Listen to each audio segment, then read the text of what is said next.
100 years before the day that would shatter two civilizations, Dr. Rebecca Okonkwo stood in the observation deck of the research vessel Prometheus and watched a world die. Zelthar Prime turned slowly beneath her, its surface a tapestry of crystalline cities that had once gleamed like diamonds under their sun. Now those cities were darkening, their light fading as the fracturing spread through the population.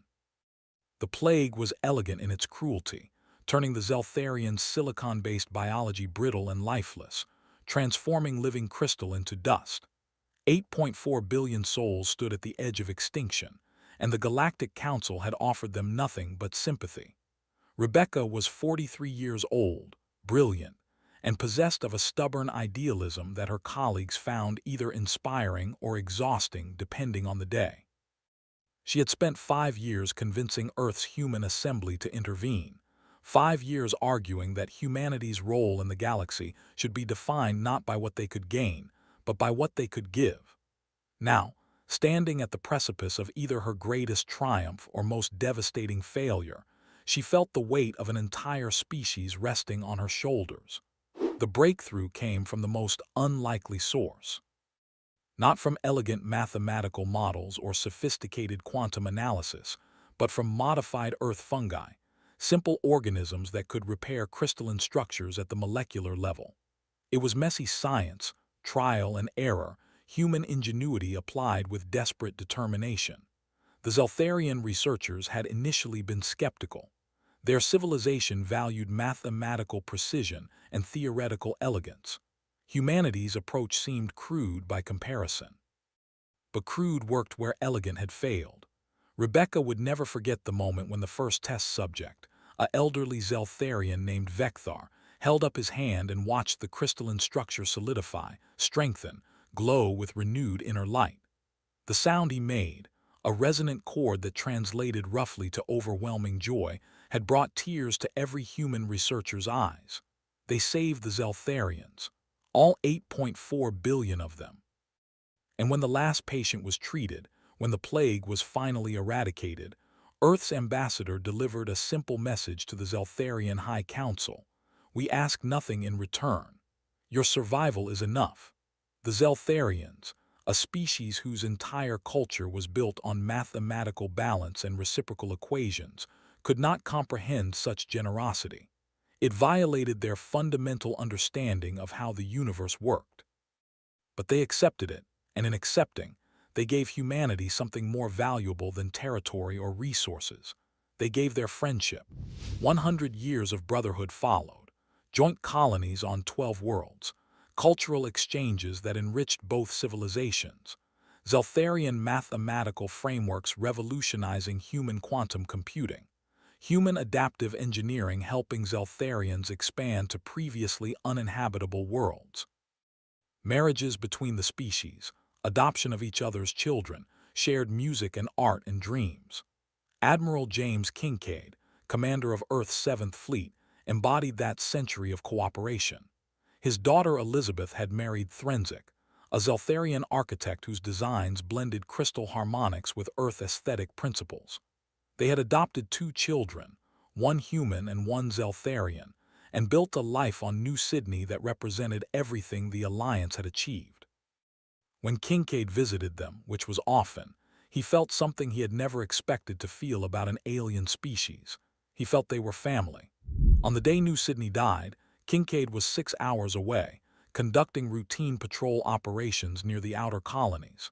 He was reviewing supply requisitions, board paperwork that came with peacetime command, when his communications officer's face went pale.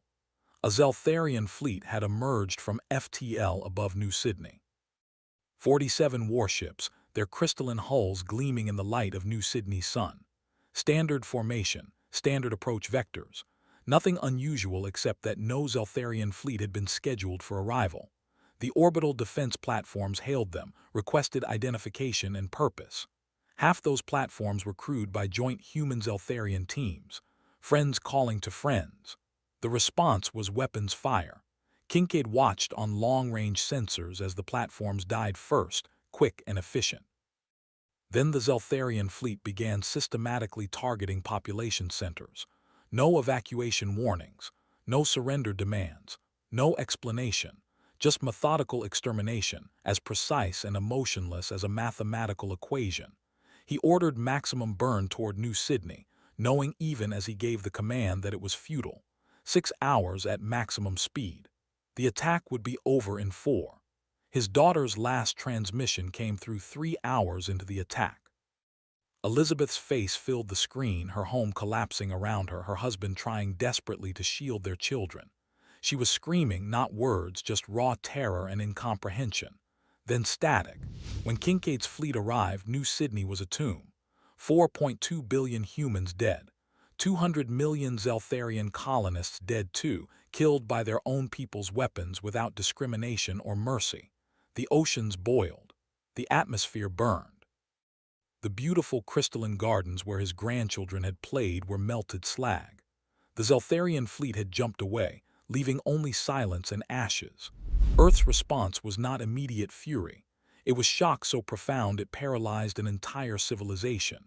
In homes across Earth and all human colonies, people gathered around screens and tried to comprehend the incomprehensible. Their closest friends, their allies, their brothers had just committed genocide. Why? Prime Minister Amara Osai, granddaughter of the woman who had saved the Zeltharians a century before, addressed humanity 12 hours after the attack. She had prepared a speech, carefully crafted words about strength and unity. She abandoned it the moment the cameras activated. Instead, she simply asked the question everyone was thinking. We don't understand. We saved them. We loved them. They were our brothers. Why? The Zeltharian government on Zelthar Prime responded immediately. Premier Cresthal, a relatively young official who had come to power only 2 years prior, appeared genuinely horrified. His crystalline features literally dimmed with distress as he condemned the attack, declared the fleet commanders criminals, promised full cooperation with investigations. "These monsters do not represent Zelthar," he said, his harmonic voice breaking with emotion. "We are as much victims as humanity. We will find who is responsible. We will deliver justice." But Earth's intelligence services, the vast network of analysts and investigators that had quietly operated for a century and a half, noticed inconsistencies immediately. The attacking fleet's commanders were all highly decorated officers. No history of extremism, no psychological flags, no indicators of instability. These were not rogue actors or terrorists. They were the best the Zeltharian military had to offer.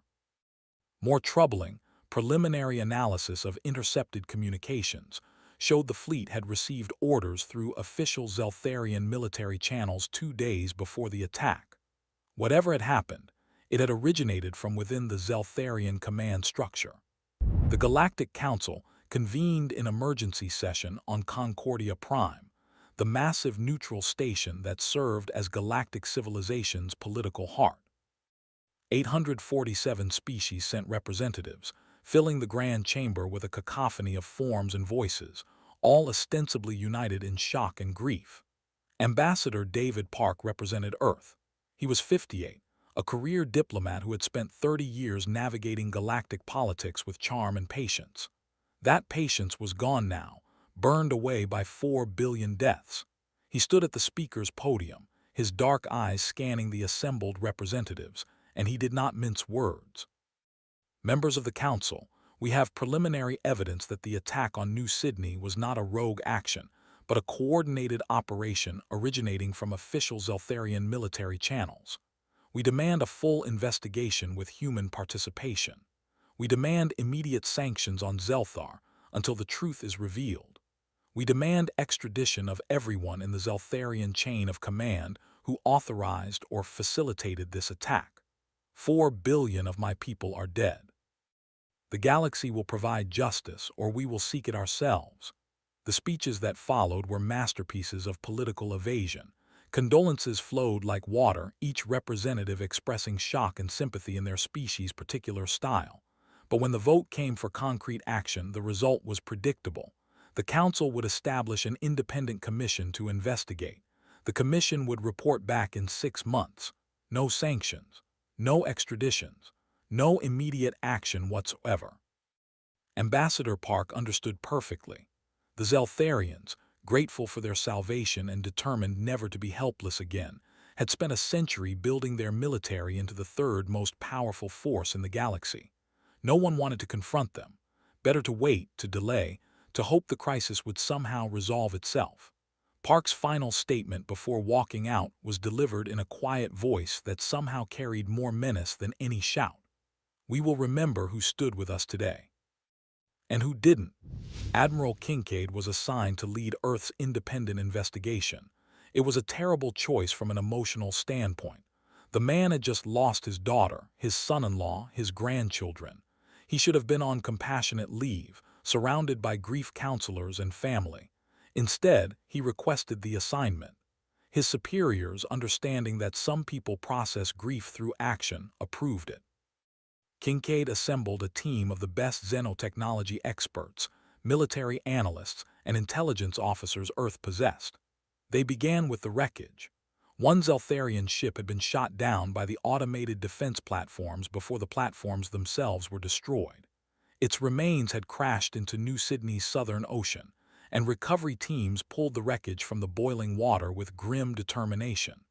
The ship's data cores were corrupted, but the crew's remains told a story.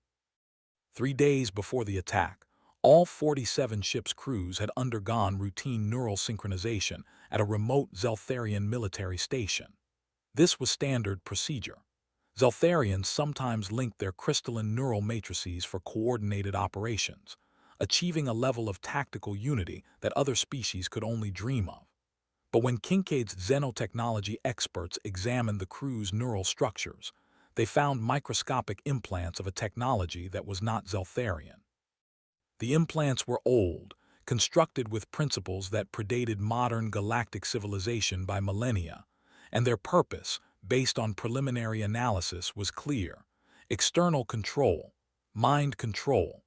Kincaid took his findings to Zelthar Prime personally.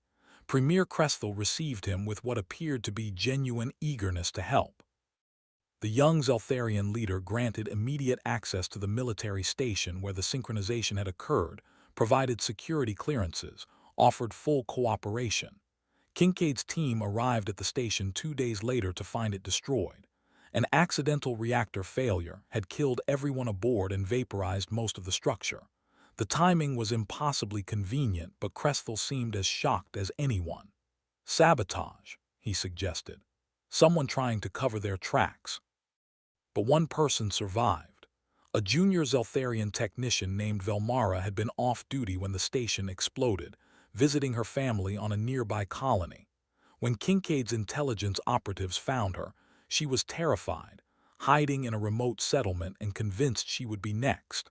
Her testimony changed everything. The neural synchronization, she explained, had been administered not by Zeltharian medical officers but by outsiders. Ancient-looking beings she had never seen before, their features suggesting they belonged to one of the elder species. They had council security clearances, the highest level possible. She had thought it odd but assumed it was some new joint training program. Only after New Sydney did she understand she had witnessed something terrible. Kincaid sat in his quarters aboard his flagship and stared at the intelligence report for 3 hours. A picture was emerging, one so disturbing that he almost rejected it out of hand. But his years of military service had taught him that the most effective attacks are the ones that seem impossible until they succeed. What if New Sydney was not the primary target? What if the real goal was to destroy the human-Zeltharian alliance itself? He began digging into Galactic Council history, aided by Earth's intelligence services. They found a pattern. Over 10,000 years, there had been 17 instances of inexplicable attacks between allied species, wars that erupted without clear causation, genocides committed by peoples who had previously been friends. Each time, the conflicts had shattered alliances that were growing too powerful, too unified. The Council's inner circle, 12 elder species who held permanent seats and wielded disproportionate power, had maintained their dominance for millennia through a simple strategy: divide and conquer. Prevent any coalition from becoming strong enough to challenge their authority. The evidence was circumstantial but damning. encrypted communications between Council Elder stations and the Zeltharian military facility, technology signatures matching precursor artifacts known to be stored in Council vaults, financial records showing enormous transactions to Zeltharian military officers who later died in convenient accidents. Kincaid presented his findings to Prime Minister Osai in a secure communication. She listened in silence, her face growing harder with each revelation. When he finished, she asked the only question that mattered. "How certain are you?" 70%. Not enough for a court, enough for me. Osai nodded slowly. She had spent 3 weeks drowning in grief and diplomatic failures, watching the council do nothing while 4 billion of her people lay unavenged. Now she had a target and with it purpose. "Bring me General Nkomo." General Patricia Nkomo was 62 years old and had spent 40 years running Earth's Strategic Intelligence Division. She was a woman of medium height and unremarkable features who could disappear into any crowd, which was precisely the point. Her division operated in the shadows, gathering information, running assets, building networks. While Earth's public face was friendly merchants and cultural ambassadors, Nkomo's people watched and listened and remembered everything. She reviewed Kincaid's evidence in 1 hour and reached the same conclusion he had. The council's elders had orchestrated New Sydney. They had done it before. They would do it again unless stopped. "We have 3 options," she told Prime Minister Osai. 1. Go public with what we have. The council will deny everything, tie us up in debates for years while our evidence gets picked apart. 2. Do nothing and let the official investigation proceed. In 6 months they'll issue a report blaming rogue elements, maybe sacrifice a few Zeltharian scapegoats and nothing changes. 3. We stop playing by their rules. Explain option 3. Nkomo leaned forward. "We've been part of galactic civilization for 150 years. In that time, we've been model citizens. Friendly, cooperative, eager to learn. What the galaxy doesn't know is that we've also been gathering intelligence on everyone. Every diplomatic mission, every cultural exchange, every trade negotiation, my people were watching and recording. We know things, Prime Minister. Secrets that could destabilize governments, expose crimes, shatter alliances. The Council's elders have maintained power through manipulation and hidden violence. We can fight them the same way, but better, because we have something they don't. What's that? The truth, and the moral authority to use it." Prime Minister Osai thought about her grandmother who had saved the Zeltharians out of pure idealism. She thought about 4 billion dead. She thought about Elizabeth Kincaid's last transmission screaming as her world burned. Then she authorized Operation Broken Trust. The operation began with liberation. Human Special Forces, the elite Void Walkers Regiment, infiltrated Zelthar Prime with a single objective: capture one of the Council's operatives alive and retrieve the neural control technology intact. The Void Walkers were humanity's answer to the galaxy's assumption that humans were soft, inexperienced in real warfare. Each operator was a veteran of the brutal solar conflicts that had nearly destroyed Earth before first contact. They moved through Zelthar Prime's crystalline cities like ghosts, avoiding detection, gathering intelligence, waiting for the perfect moment. Their target was a Corvathian overseer named Volcathar, one of the elder species who had managed the New Sydney operation. He lived in a secured compound, protected by Zeltharian security forces who had no idea what they were guarding. The extraction took 11 minutes. No shots fired. No casualties. Just 12 humans moving with perfect coordination, neutralizing security systems, bypassing locks, and disappearing with their target before anyone realized what had happened.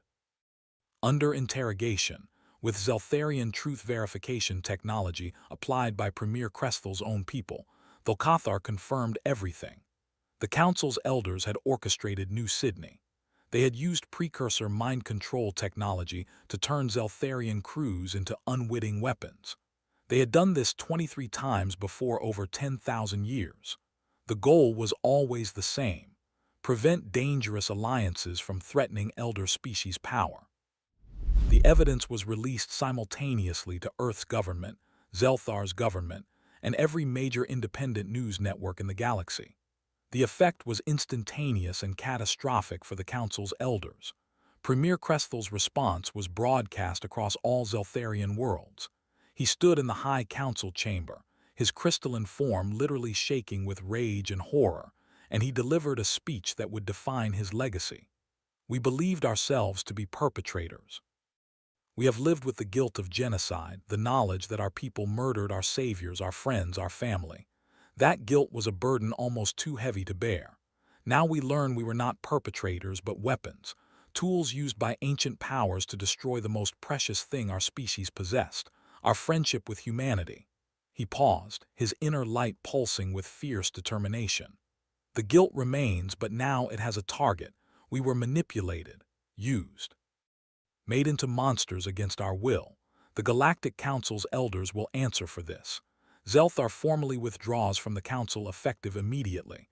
We stand with Earth. We stand for justice. And we will tear down any power that would use us as weapons again. General Nkomo's intelligence war began in earnest.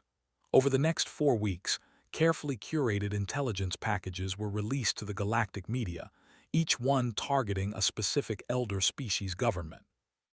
The Corvathian hegemony's leadership was exposed for systematically suppressing 17 subject species through economic manipulation and debt slavery.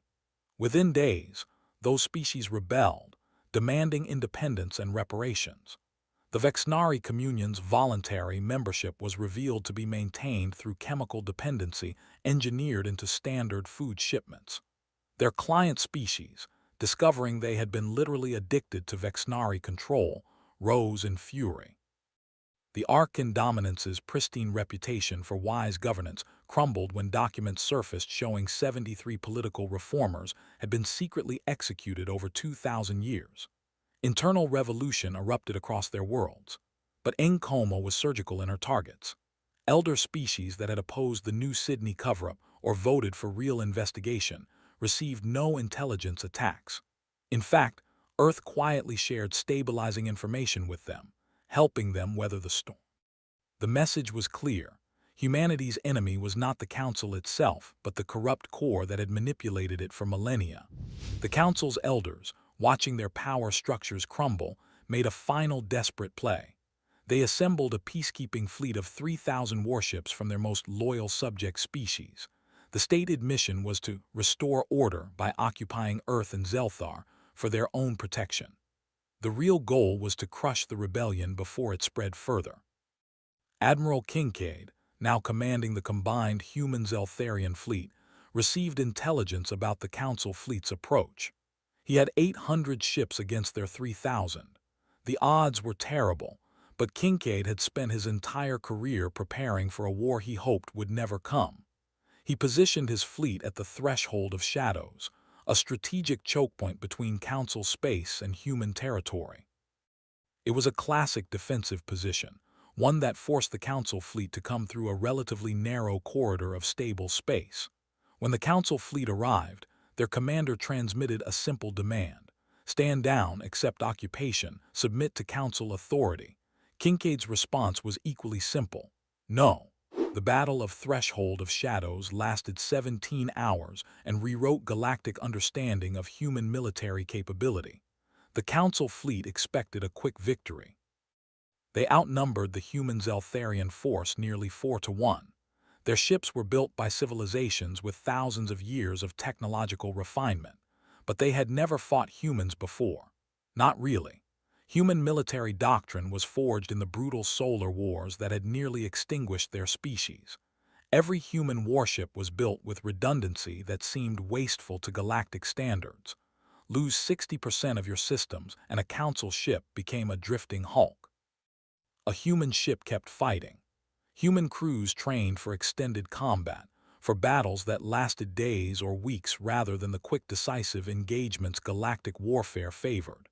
And combined with Zeltharian precision, with their mathematical perfection in targeting and coordination, the result was something the galaxy had never encountered. The Council fleet broke after losing 1,400 ships. Their commander, watching his forces dissolve under sustained human Zeltharian assault, finally ordered retreat. Kincaid's fleet had lost 134 ships, and every single loss burned in his mind like a personal failure. But they had won. Yet Kincaid did not pursue. Instead, he broadcast on all channels, his voice carried to every world in council space. We don't want your territory. We don't want conquest. We want justice and reform. Stand down and let's talk. The Galactic Council reconvened 3 weeks later. Half the elder species were dealing with internal rebellions. Their military power had been decisively defeated. Species after species were withdrawing from the council, demanding complete structural reform.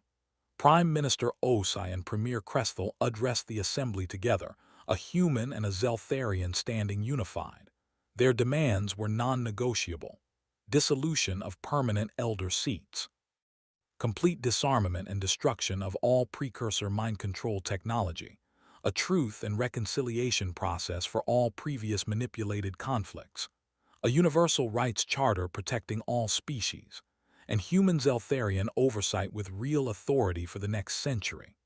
The Corvathian High Chancellor, leader of what remained of the Elder Species Coalition, made one final attempt to resist.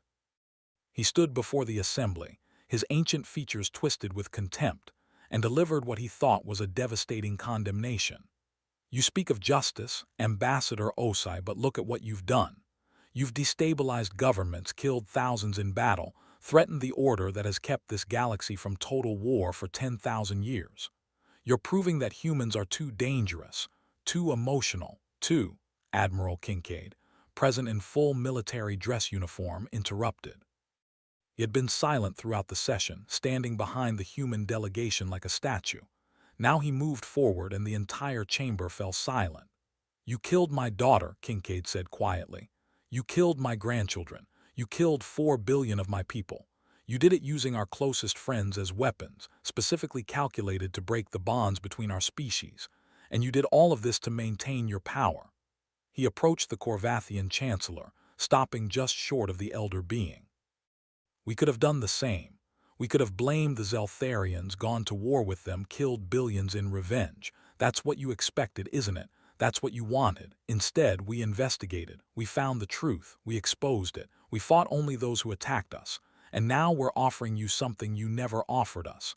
A chance to change, to do better, to build something actually worth preserving. He placed a data chip on the chamber floor between them. This contains evidence of 214 council operations over 10,000 years. Manipulations, assassinations, manufactured conflicts. We have it all. We could release it publicly and watch your governments collapse entirely. Or you can accept reform, face justice, and help us build a council actually worthy of the name. The silence stretched for 30 seconds that felt like hours. You called us dangerous. You were right. We are dangerous when you make us desperate. But you forgot something. Desperate humans don't just fight, we win. And then we make sure it never happens again. The vote was not unanimous. 224 species, mostly elder species or their closest clients, voted against reform. But 623 voted in favor. The Galactic Council as it had existed for 10,000 years died that day. Something new, uncertain but potentially better, began to take its place. 2 years later, Admiral Kincaid stood on New Sydney's reconstructed surface. The world would never be what it was. 4 billion dead could not be brought back. But humanity and the Zeltharians together had rebuilt the major cities, restored the atmosphere, and planted new crystalline gardens that sang softly in the wind. The memorial was Threnzic's design. Kincaid's son-in-law had survived the attack only because he had been off-world on business. He had lost his wife, his children, his home. Grief should have destroyed him. Instead, he channeled it into creating something beautiful.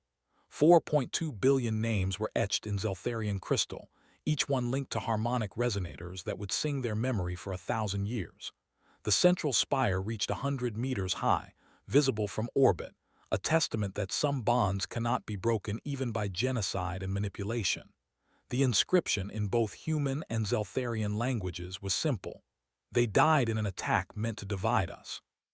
Instead, their sacrifice united us in truth. May we never forget. Love is stronger than manipulation, friendship deeper than conspiracy, and justice more enduring than power. Premier Cresthel stood beside Kincaid at the dedication ceremony. The Zeltharian leader had aged visibly in 2 years, the weight of his species' unwitting crime evident in the dimming of his crystalline features. But he had never wavered in his commitment to justice and reform. "We cannot give them back," Cresthel said quietly. "We cannot undo what was done to us, what was done through us. All we can do is ensure it never happens again." Kincaid nodded. He thought about Elizabeth, about her last message telling him not to hate, to find the truth, to not let tragedy make them enemies. He had kept that promise. It had cost him everything he had left to give, but he had kept it. "She would be proud of you," Cresthel continued. "Elizabeth. She believed in what we could be together. She died believing it, and we proved her right." 10 years after New Sydney, the reformed Galactic Council functioned under new principles. No permanent seats, no elder species with disproportionate power, universal rights protected by law and enforced by the Human Zeltharian Oversight Commission. It was not perfect. There were still conflicts, still disputes, still species who resented humanity's role in reshaping galactic civilization. But the systematic manipulation had ended. The precursor technology that enabled mind control had been destroyed, watched by representatives from 200 species to ensure no peace remained. The truth and reconciliation process had exposed crimes going back millennia, allowing species to finally understand conflicts they had thought inexplicable. Earth's reputation had transformed completely. They were no longer the friendly newcomers, the eager students learning from elder species. They were the civilization that had brought justice when the old powers would not. Some species admired them. Some feared them. All respected them. On Earth, in the Museum of Galactic Relations, an exhibit detailed the New Sydney attack and its aftermath. Visitors could read Dr. Rebecca Okonkwo's original journals, filled with her idealistic hopes for human Zeltharian cooperation. They could examine the evidence that exposed the Council conspiracy. They could watch footage of the Battle of Threshold of Shadows, see the moment when humanity proved they could fight and win against overwhelming odds. But the exhibit's centerpiece was simpler. A holographic message, recovered from New Sydney's ruins, played on continuous loop. Elizabeth Kincaid, in the last moments of her life, her home collapsing around her, had recorded a message for her father. "Dad, if you get this, I need you to listen. Don't hate them. Something's wrong. This isn't who the Zeltharians are. This isn't what we built together. Find out what happened. Find the truth. Don't let whoever did this make us enemies. Don't let them win. We're better than that.